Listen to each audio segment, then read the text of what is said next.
Hi, I'm Max. Glad to have you back here with us today. Let's recap. Up to now, you've looked at climate models that take human emissions as a socioeconomic input. The flip side is a socioeconomic model that takes climate input leading to economic damages due to climate change. Unlike climate models, socioeconomic models are about us, so they can include knobs that in principle we as a society could control. These two kinds of models can be coupled together in a single world model that can produce projections for different parameter settings. Integrated assessment models and modeling is the practice that uses these methods to determine for a given setting how we should best turn the knobs. Today we'll learn about the models and modeling results used in the IPCC projections. These are based on parameter settings called shared socioeconomic pathways.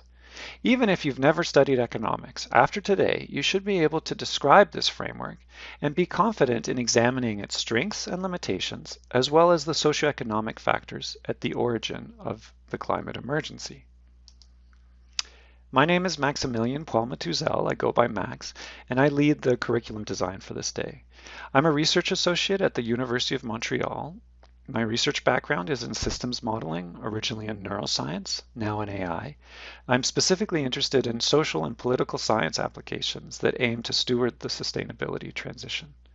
Perhaps like you, I had no economics training before engaging this area of research. Learning about the modeling gave me a specific object to critique, which I found really useful for developing my own understanding. That's what we'll be focusing on today, and I hope together we can help you get to a level that you also feel comfortable to critique these models. Okay, so in these first three tutorials, we'll be orienting inside a climate solution simulator called En-ROADS. En-ROADS is an idealized model of climate and socioeconomic variables and their coupled relationships. The model generates how they evolve in time from the present to the end of the century. Calibrated to the integrated assessment models that are used in the IPCC reports, they can actually be quite useful for building qualitative systems understanding of how different climate solutions work together. The only difference with integrated assessment models is that they find an optimal amount to spend to mitigate the economically damaging effects of climate change, whereas in En-ROADS, by contrast, you just set the amount of mitigation directly. There's no optimization. Aside from that detail, the principles are the same. Okay, so you're familiar with climate models, shown up here in blue, that model how through climate forcing, greenhouse gas concentration leads to increases in, for instance, global average temperature. What's new today, down here in red, are things like economy models, which are typically capital accumulation models in which capital employs the population as a labor force to produce goods and services from energy that are consumed by the population for profit that's then reinvested and grows the economy. Production has a specified carbon intensity associated with it, and so the economy is actually a source of emissions. And climate economy models must collect all of these sources to generate the greenhouse gas concentration used to project climate change. So we can actually collect all these variables down here and focus on the emissions due to energy, which are about 2/3 of total human-made emissions, through something known as the chi identity, which we'll see in the tutorials.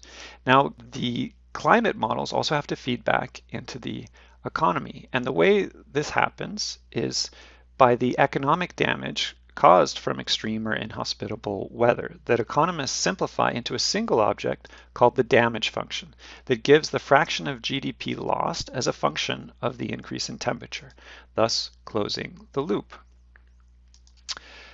Under the hood, the model is actually only slightly more complex. Here's a graph of its various modules and their time-varying variables.